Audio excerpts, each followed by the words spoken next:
They rethought their careers and purpose when COVID hit, and now they're creating what they believe will be a more sustainable future for their land, other people's land, and their own financial future.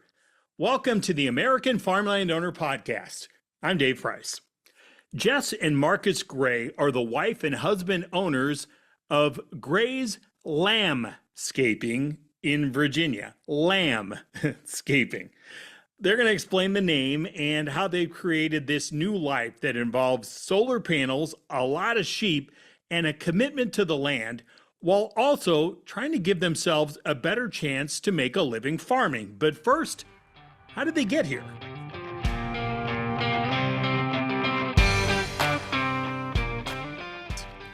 You both have decided to just complicate your lives, right? Instead of just specializing in one thing, you're going to do all of this stuff. How did this happen? How did this new life of yours happen? Well, the story is it's not as romantic as I guess feel like other people's stories are, but after COVID, we wanted to get back into farming. We enjoyed spending time with our kids and being outside and teaching our kids about food process and where everything comes from and everything like that. And so to be closer to Marcus's family and started our farm. And the rule on the farm is everything has to serve two purposes. So every animal we have has two purposes. And the last big thing that we added were sheep, because Marcus, his family had sheep, grandparents, great-grandparents. And he was like, we should get back into this. I think this is an animal, it's lighter on the land. It's not, it's just a different way to look at things and to manage the landscape. And I thought, that's pretty cool. And we were taking our kids to basketball, and we turned a different way. We took a different route, and we found out that we were 4 miles from 800 acres of solar. And we thought, our girls would love to graze out here. So we became members of the American Solar Grazing Association and kind of learned a little bit about projects that were ongoing and what people were doing and kind of how to talk to companies and things like that. And it was a lot of legwork, a lot of Zooms, a lot of shaking hands and everything like that. Took a long time for us to get our first contract, but once we did, we kind of hit the ground and running, and we haven't stopped since. But it really was this idea of treating the landscape better than what we have been doing, and having access to land that we otherwise wouldn't have had. So the ability for us to make money on land we're not paying taxes on, to grow our flock, to enrich the economy around us has really made a difference in our lives and what we're striving to be doing. And you talked about how COVID got you thinking about all this. So what were you both doing pre-COVID? So I was coaching collegiate field hockey and, doing a little media and stuff within the university. Yeah, and I'm trained as a wildlife biologist, so working for several small nonprofits on grant programs and wildlife conservation initiatives. Some on farms, so like cover crops and soil health and things like that. And so we spent a lot of time working with different organizations that were doing on-farm conservation, and I actually sat for a while on the Monarch Joint Venture representing a couple different organizations that were interested in butterfly management, and we were doing wildflower plantings on golf courses and some technical assistance on changing their spraying practices. And a couple of the companies that were providing the native plant material regionally had started grazing arms to do large scale, utility rights of way management, railroad rights of way management, and they started doing solar grazing. And so they had, kind of goats for the brushy areas and sheep for the solar farms. And so that's interesting. And, cool idea. And then 10 years later, I guess we moved back to Virginia, and that's what Jess was talking about. We missed the public comment period. We got had the opportunity to get on this farm, and we had no idea that there was all this solar nearby. And our county's actually approved about 20,000 acres of solar since then. It's all in various stages of construction, but we're talking about a significant number of animals that can be brought back. Like our county has about 50,000 cows. If we get just a couple ewes per acre, we could have 40,000 sheep in the county. We could double the livestock. So that has a significant impact potentially economically, but also environmentally. So we just need to be mindful of that. You know, it's like if you have 3,000 animal units on a property, it might be 1,000, to 2,000 acres of solar. Well, our state departments of environmental quality and Department of Ag have thresholds for animal units on properties for a certain number of days because of CAFO, feedlot, confinement type situations. So we're also walking into a policy realm that wasn't considered. Nobody thought, oh, someone might put thousands of sheep out here. So we're trying to be proactive in that way too. So that's, I guess, living at this intersection of policy, ag, and conservation, and safety because of the energy generation on these properties is kind of unique, and trying to get everybody to speak the same language has not been without its challenges. But that's sort of what we did beforehand anyway, was solve conflicts. My graduate work, I went to South Dakota State and studied black-tailed prairie dogs. Well, everybody loves prairie dogs. Well, you either love them or you hate them. So, oh, they're cute. I only got shot at once. Yeah, so I only got shot at once, so I consider it a pretty successful project. But it's like that with this. People are so sensitive about farmland loss due to development and changes in land use and cultural changes we've had in the last 10 or 15 years that solar is the one thing they think they can control. Just like those prairie dogs. You can't control the rain. You can't control farm policy and the farm bill, but by God, you can poison prairie dogs and feel good about yourself. And that's the one thing you have to control. And so solar farms, well, I'm going to go to the planning commission. I'm going to fight this solar that I don't want to look at, even though my neighbor has the potential to make a decent amount of money for 30 years off of this and be able to stay in farming.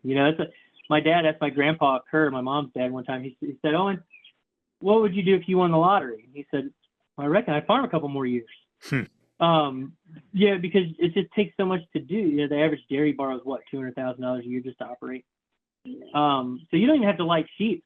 We started buying cows, and put them on rental farms that aren't solar. But the hope is that someday we'll be able to buy land, so you can shore up your operation. Doing this farming or ranching on solar farms, then it's just going to get. You're talking about upwards of 10 million acres across the country that are potentially slated for solar. You've got to manage that ground. Fire risk alone.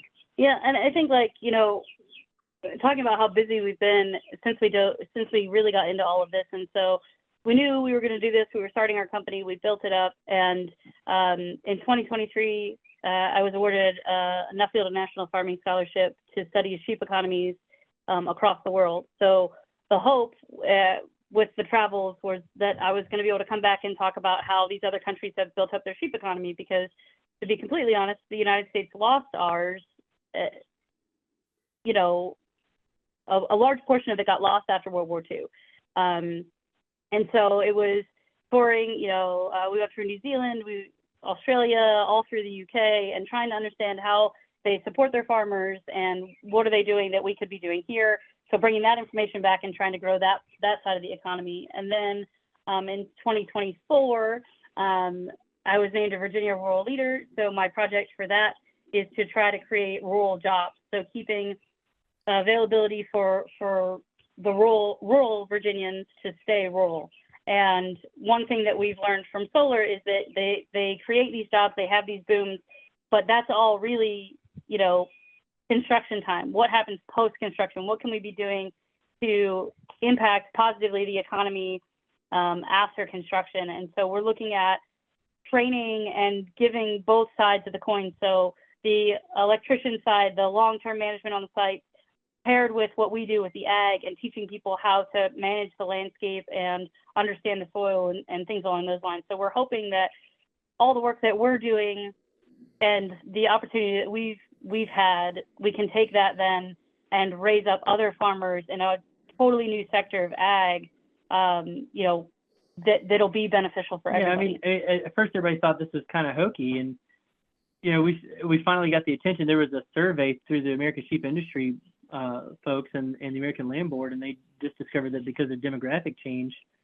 immigration and, just urbanization, that the largest growing region for lamb consumption in the United States is here in the Southeast.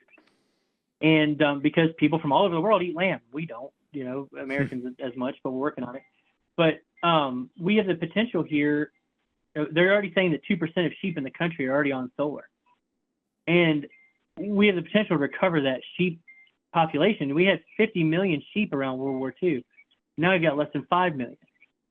So there's a massive opportunity here to support national level ag associations and build out the market capacity to get these animals from the field to the plate.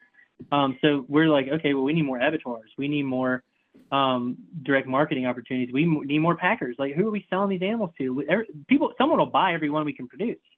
We might not like the price all the time, but we're going to be able to make up for it with volume. But this area was being ignored. It was like, okay, well, you got, the wine drinkers of the country. Okay, East Coast, urban areas, that's who eats lamb. And that's who they were going to market. That's who they're going to target in their ad campaigns and stuff. And we're like, no, you don't understand. Hispanic folks are eating lamb. African American, we call black folks are eating lamb. People from the Middle East are eating lamb. People from, Southeast Asia even, you talk to those folks and they say, we'll eat a lot of goat because we can't get lamb. Goats are available. So we have restaurants here. Danville is getting a casino. We have restaurants here. One of them is a black-owned business, and they serve 400 pounds of lamb a week, and they're only open 2 nights a week for supper. And they do three little tenderloin, rack of lamb lollipops on a plate, about half a pound. It's good to eat. But they do a little, greens and squash, sauteed succotash type side. They cost basically nothing, and they're selling that for $25 a plate. Yeah, like they're making a decent amount of money, but they can't get lamb locally as readily as they'd like. So, we're working on those sorts of relationships too. We sell direct to consumer at farmers markets, and we have a USDA inspected processor 8 miles from the house now. So yeah, the things are coming together. It's just we're having to do it piecemeal rather than now they've identified this will change, but the industry wasn't in here. It was like we taken the local Mennonite, or in our case Amish, sale barn is run by the Anabaptists, and we would sell them through there just by the head for a 65 to 100 pound lamb. You're looking at $150 to $300 depending on the time of year. But USDA inspected. We take 10 animals. It costs us, well, what's $1,200? Now it's $1,500 to get them processed. But we can sell that lamb. Lamb meat at the big box store is $15, $18 a pound, depending on the cut. That's a huge value add as compared to just taking to the sale barn. So when you talk to people, especially since you're new to this, and you say solar grazing, do they get what that is? No.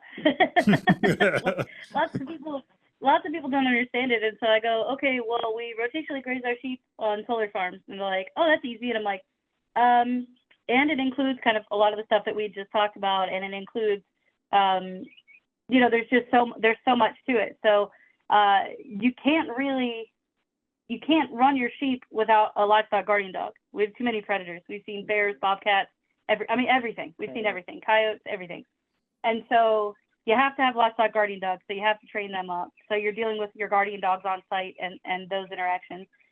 If you're running a flock that has, I would say any more than 50 sheep, you should have a collie dog to try to help you gather and sort them, because even though the view out there is, that's stressful for the sheep, it's actually less stressful than somebody running after them and trying to catch them themselves. And I don't know if you've ever tried to catch a ewe or a lamb, but it may as well be a greased pig contest. It's impossible. Deer. It's like trying to catch a deer. It's impossible. Exactly.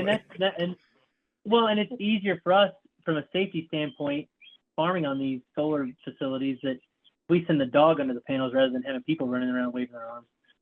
You might slip or trip. Yeah. Or, we have to fill out these job hazard assessments, job safety assessments, just like we're on a construction site. Right. So you've got your collie dogs, you got your livestock guardian dogs.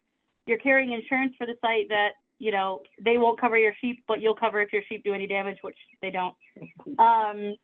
you're then called into learning how to speak construction terms, and then mix that with, okay, the business side, mix that with the ag side, and it's like speaking 3 different languages in a room and trying to get everybody on the same page. Mm-hmm. And so that's been a big hurdle for us. But the two most significant challenges for someone getting into farming or expanding is access to land and capital with which to operate. And solar grazing eliminates both of those barriers. Yeah. Once you get started, you have to borrow money or something to get started if you don't have a flock, or you can build it up over time. But you have to demonstrate your ability to do this to be able to get started, which is a little tricky. But we get paid to manage the vegetation on the site. It's not just free pasture. So we get a monthly payment, which is a paradigm shift in ag, where, as you raise corn, you have to have all the land, you have to have all the equipment, you're generally inherited because you can't buy that stuff new. You have to have all your inputs, and you have to plant the crop and protect the crop all year. And then you sound like a little red hen. You go and you harvest the crop, and you take it to the elevator, and they tell you what they're going to pay you for it, and you hope it's enough to do it again next year. With the sheep are kind of similar. You have 1 or 2 birth pulses a year, depending on how you manage your flock. You sell the lambs once or twice a year, and that's your paycheck. But with the solar grazing, the vegetation maintenance payment, you get a regular monthly payment that if you have a flat tire or something goes wrong, you're able to deal with it rather than be like, well, we got to wait until we sell some lambs. But I think, the other side of that is it's not as simple as just turn the sheep out, eat the grass. No. You have to really understand the land, and truly farmers get it. And that's like my favorite part is I always go into the room and I go, where's the farmer at this table? And there isn't one. Or sometimes I'm the farmer at the table and I laugh and I'm like, this is insane that you're talking about the land, you're talking about all this, and nobody thought to invite the person who's been working this landscape for who knows how many years. So one of the things that we also tell them is like, we're also very responsible for how everything works. So we don't let the sheep overgraze. We eat the top third. We're very aware of vegetation on site because we have to be. So, the water runs off the panels, and if we don't have a good root structure with the plants underneath, we're not capturing that water. And then what happens? We get really bad runoff. So we're a really bad neighbor for everybody around us. So that's kind of one of the other elements. So it is really funny when people go, oh, you're solar grazer, that's so simple. And you're like, but is it, No, and the other side of the coin is, how do you reduce your input? We get access to large landscapes that we can rotate these sheep around on. We leave the parasites behind. We went through 500 ewes last summer with the vet, even just to show what was going on. And we had to deworm 5. We should have sold them. They're the carriers, right? They're the successful ones that are spreading the worms around anyway. But, their body score conditions are great. We're able to move them around in these landscapes. They get a varied diet. If it's managed correctly, if we can leave 6 or 8 inches of residual vegetation out there for the winter, we don't have to buy hay. Yeah, I guess for Graze winter stockpile, and that's a huge cost savings to the operation. I think the analogy that we always make is that, you don't call a farmer, when he makes hay, like a mower. You don't go, oh, that guy's a mower. You still call him a farmer because he does 8, 9 different things on his farm. And there are times just like, like you want to knock seed heads down, or you've got plants that aren't palatable. You'll go behind the sheep and knock those down, or knock thistles down, or whatever. There's things that they don't eat, and we're trying to shift the composition toward plants that are better for sheep because they'll be able to manage the site better over time. We don't want to encourage things that the sheep don't prefer. And that's something that's going to take multiple years, as y'all are probably aware, that's a multi-year approach to vegetation maintenance rather than just,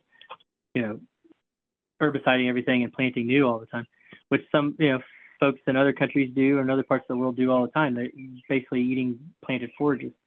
We're trying to eat mostly what's there because it's the lowest cost. How can we reduce our equipment needs and be as streamlined as possible so we can have a wider margin when those lambs come out? So many things I want to ask you. One is random, and I don't want to get us on a sidebar, but what's the dog breed for the guard? What do you use for guard dogs? Oh, yeah. So we prefer Anatolians because they don't wander as much and they're not as people friendly. But we have our Anatolians crossed with a couple different things right now. So it's mostly Anatolian, but we have Great Pyrenees mixed in. We have Correction mixed in. And we have, what's the other one? Maremma, yeah. the Pyrenees are just widely available. You know, growing up, we call them chicken dogs. You know, so we're trying to shift away, because the Great Pyrenees are really called the Great Wanderers, and they'll go Pyrenees. Yeah, the Pyrenees.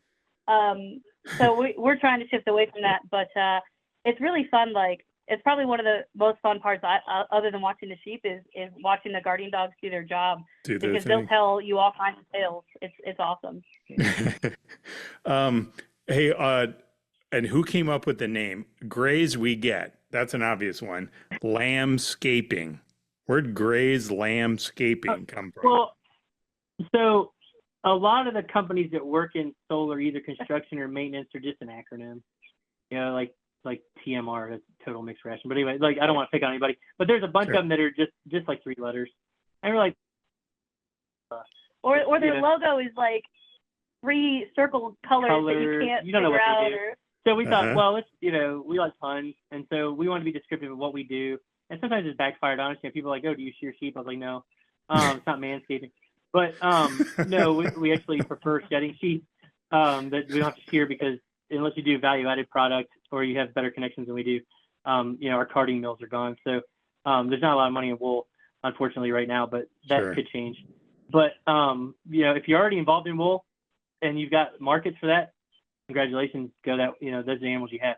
But, you know, we thought, okay, we want to be descriptive. Instead of LAMBscaping, we're using sheep to perform this maintenance service, so we just put LAMBscaping on it. We thought it was, and like, the reason we didn't put like solar or anything in there is because we also are really trying to make this push for rights of ways to be grazed, and for orchards or vineyards to be grazed. And we've had some really good conversations with orchards and some vineyards and about what they spray and things like that. So we really wanted to keep the company as obvious as it possibly is, you know. Yeah, we get that all the time. When we called the insurance company to get insurance, they thought we spelled it like grazing, and we were like, oh, that would be funny, but no, it's actually our last name. Yeah. But thank you for thinking of that. Well, I had another one too. We called them and I said, yeah, I'd like to get a quote for our grazing business. And they go, what kind of excavator do you have? They thought I said grading. I was like, no, I'm not moving dirt. No. So when you think about 1% of Americans as farmers, what percentage are sheep farmers? It's like 0.00. Right. So how do you convince people that this is the way to go? Like, why not do what they're doing already? Just spray the herbicides, the pesticides out there, kill this stuff off. Isn't that just a simpler way? Isn't that the way they already know how to do it? Like, why transform like this? Well, it's just expensive. I mean, environmental benefits or damage aside, you can't make money doing that. You have too many inputs. Yeah, like we talked to a company, for example, like rights of way. We've talked to companies about rights of way, and they were like, well, we spray what, you know, Lord knows what chemical it is every so many years, and it's great and it's really easy. And areas we can't, you know, necessarily fly over or whatever, we send a team through, and you know, we come to find out that they've got to get hazard pay for the teams that they're sending up there, and then sometimes they've got to get ropes, and I mean, it just gets longer and longer, the list of what they've got to do. We've had projects, like we're on one right now that it's in a sensitive watershed that they're not allowed to use chemicals, period. So it's like, oh, there's a thistle, we'll walk over there and lop it, but don't tell anybody you're using loppers because you're not supposed to have it out there. Yeah, I mean, you're not dumb enough to do that. But yeah, there's just paranoia about, you know, cutting the cable. But I mean, 120,000 volts, you don't mess with that. Right. So yeah, we don't touch the equipment. But yeah, there's just some situations where it's just, yeah, we're not allowed to spray. Yeah. So I think that it just, you know, for us, it is changing a bit of the model. And like, one of the other arguments about it is, you know, the view shed, right? So people are like, oh, I looked out there and I used to be able to look at my neighbor's cows, and now all I see is solar panels. And I go, okay, you're right. You know, you don't see the cows out there right now. But what if I tell you my sheep are out there and we're working towards this idea of getting our ducks, our geese, our turkeys, our cows out there, because we raise Dexter cows, so smaller breed cow. You know, and then also we're talking to the company about getting some planting in there too. So some gardening and some veg, and maybe even some smaller bushier fruit options as well. Like, the diversity of the land, it can become so much more diverse with solar than what it was prior to solar. And it becomes a property rights issue too. It's like, where do you draw the line on what one neighbor can tell another what to do with their land? I mean, nobody gets permission. I'm going to plant corn this year. I have to go to the county and ask. No, people would throw a fit. And yeah, this is a little longer term and maybe a little more impactful practice, but still, it's on land that it could be a housing development. I guess that maybe they would fight that, maybe they wouldn't. It depends on whether or not they build houses. Or they've got a brother who does. It seems to be the case. So yeah, you just have to know your audience and what you're walking into. And it's like, I had one county meeting. We've got about 100 counties. I've been to about 20 county meetings about solar for the planning commissions, and one of them was like, well, ag is our biggest sector. Well, it is across a lot of the country. It's like, yeah, like we were talking about before you start recording, we could make more money. We could be more successful farmers. We don't have to be land rich and cash poor. You can keep the land in the family. Maybe your operation is going to skip a generation because your kids went and became professionals in other jobs like, attorneys or doctors or school teachers. But maybe your grandkids want to come back and farm. You want to keep the land in the family for that. Because farmers are getting older. Everybody's inheriting. Like my parents inherited their operation in their 60s. Well, I'm 40. I can't wait for them to I can't inventory. I don't spend my time inventorying other people's stuff in the first place. But I can't wait for them to decide what they're going to do. There's 5 of us kids. I'm the middle child. It's not big enough to divide by 5. So we're just going to make our own way and set up our own operation. And then if something comes from my parents, great. Maybe my kids can use it, but you can't bank on that. Yeah, and I just think can't wait.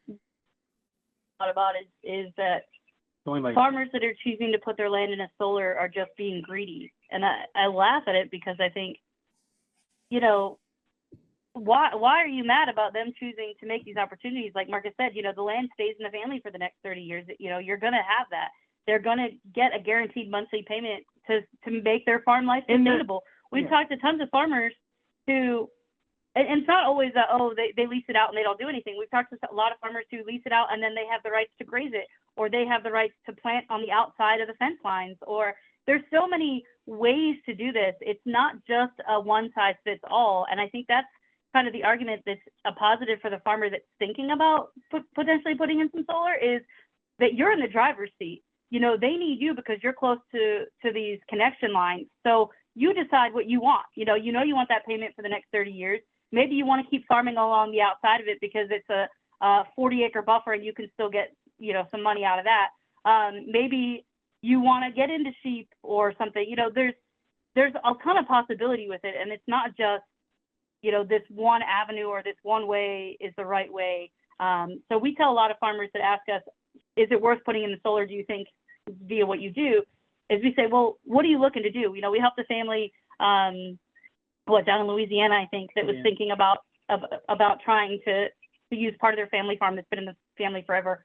Should they put the solar? Should they not? What should they be thinking about? What questions should they be asking? Those kind of things. And I like those questions because that's helping somebody else think a little bit differently, but keeping it in their control. And I think that's super important and valuable to understand, is that these farmers are still in control of their property. I want to close with kind of 2 deep ones, but you both left established careers to make this leap. Like, how and why were you able to do that? That's a big jump, right? It was definitely a leap of faith on my part. I will say I have the utmost confidence in Marcus, and he made this really great case. And he was like, we can do this. We've done this. We know we're smart. We're strong enough. We can do this. And really for me, it was, okay, I'm not going to be in control for a minute, and I'm going to let Marcus take the reins and really lead and learn as much as I can so that I can help make it successful. Yeah, I'm a 16th generation, first generation farmer. So I rely really heavily on previous generations' knowledge. Like, mom and dad remember their grandparents having sheep. They both work off farm, but now they're absentee farmers, rent out their ground and mom's cousin sort of a thing. So to plant row crops on, and that's fine, but the margins aren't there. And so we were working on a cover crop project, in New Jersey that I was managing the grants for, and we were flying cover crop seed with the air tractor. Everybody thought it was really cool. And nobody could understand in the water quality group that I was in, why that there's a farmer, he's farming 10,000 acres in New Jersey. And, why didn't he just take a few more rows off the outside and plant some pollinator habitat or something? I was like, well, because a few rows at around 10,000 acres is a lot of bushels. Mm-hmm. He's broke at a different level. He might be bringing in $1 million a year, but he's spending 900,000 in some plus staff, and so the margins aren't great. And that was the thing with this operation. It was like, where do you have a higher value meat? So look at hogs or something like that. You're looking at 30 cents a pound for a big live weight at the auction here, but if we get them processed, USDA inspected, we can sell that for $10 or more a pound. Hogs have more inputs than other species because of the grain they have to have. But lambs, we don't feed supplementally. We give mineral, we provide mineral, but it's all grass fed, it's all pasture raised, and so it's very low input. So we have a high value product that we're not putting a lot of time into, and then we're getting paid to be there. That's a paradigm shift in farming. Mm-hmm. So I don't rent the pasture, I get paid to be on the pasture. And that's the difference that made this possible. Because our sheep, our live animal sales, our meat sales kind of becomes the found money. Like, ooh, couch cushions. Look, we sell some lambs and get a couple $1,000, and then we can go buy a new PTO shaft or whatever. So it's thinking outside the box. People are thinking about solar wrong. Is it great that it's covering up farmland now? No. Can we make the best of it? There's an opportunity here, yes. And who do you want managing these places? Local folks, or somebody from far away just shipping a bunch of zero-turn mowers out there from some other crew yourself? And long-term, there's an opportunity here in these siting agreements, even if you want to preserve open space or preserve farmland for the future after the end of the 30-year term, why don't we start incorporating easement language into these agreements?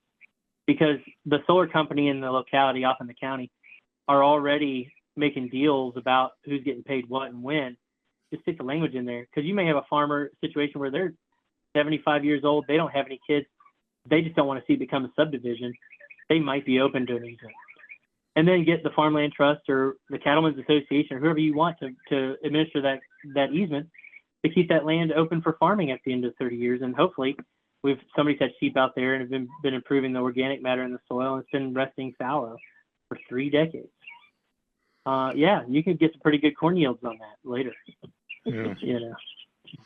Okay, so last question, and I'm asking this as the married guy here. How has this worked? So we've just done a conversation with Jess, the CEO, Marcus, the president here. Just so happens they're husband and wife. You're not lifelong. You haven't done this, since you started dating, and you had this operation all this time, and you find out you're compatible and all this stuff. You two have to be working with each other all the time. Like there's no break. How does this work? How do you make this work? Look, I just drive the border collie around. That's my goal. I have to have 2 purposes on the farm, so I have to watch myself. I think for us, I when people are like, I could never work with my spouse, I always think, man, why not? I'm not telling you that everything is all rainbows and sunshine all the time. We don't see eye to eye on things all the time. There's no HR department for marriage, okay? Yeah, exactly. I get yelled at a lot. I think what makes it work is that we can have that relationship, and then, our kids are in it too, which is, I think, even more fun. So we'll be like, oh, we're going to the solar farm today. They're like, oh, you're going to, and they'll name whatever the solar farm is, and I say, oh yeah, we're going to that one. And they're like, oh yeah, these are the dogs that are there, and that's so great, because they're invested in it too. So it brings work home, but it gives it a better balance. And it honestly, just knowing, we know how each other think really well. So I know what I'm capable of. I know what Marcus is capable of. And so we don't have to venture too far outside those comfort zones, because we do balance each other really well. Yeah, it's like basketball. That Jess is going to fill the lane and be there to be passed to. It's like you can count on each other to do things the right way, or, within the sideboards of right. You know how farming goes. There's 10 ways to do it. But are you going to zip tie that, or are you going to use a wire? But there's an expectation or you can rely on the other person, and that makes a big difference to be pulling the same direction. Yeah, I can't imagine trying to do this with anybody else. I don't think I would have. And if I did, it would have failed for sure. Well, congratulations for what you built, and we appreciate you sharing all of these experiences. It's a fascinating endeavor. Yeah, thank you so much for having us. Appreciate it. That's Jess and Marcus Gray, the owners of Graze LAMBscaping in Virginia. Now, to get a look inside their operations and to find out more about the American Solar Grazing Association, you can check out our website, AmericanFarmlandOwner.com, the place where landowners get their news. And while you're there, you can sign up for our free weekly email newsletter with the latest trends, challenges, and solutions for farmland owners, operators, and investors. Again, that's AmericanFarmlandOwner.com. Thanks for listening, and thanks for caring about the future of our farmland.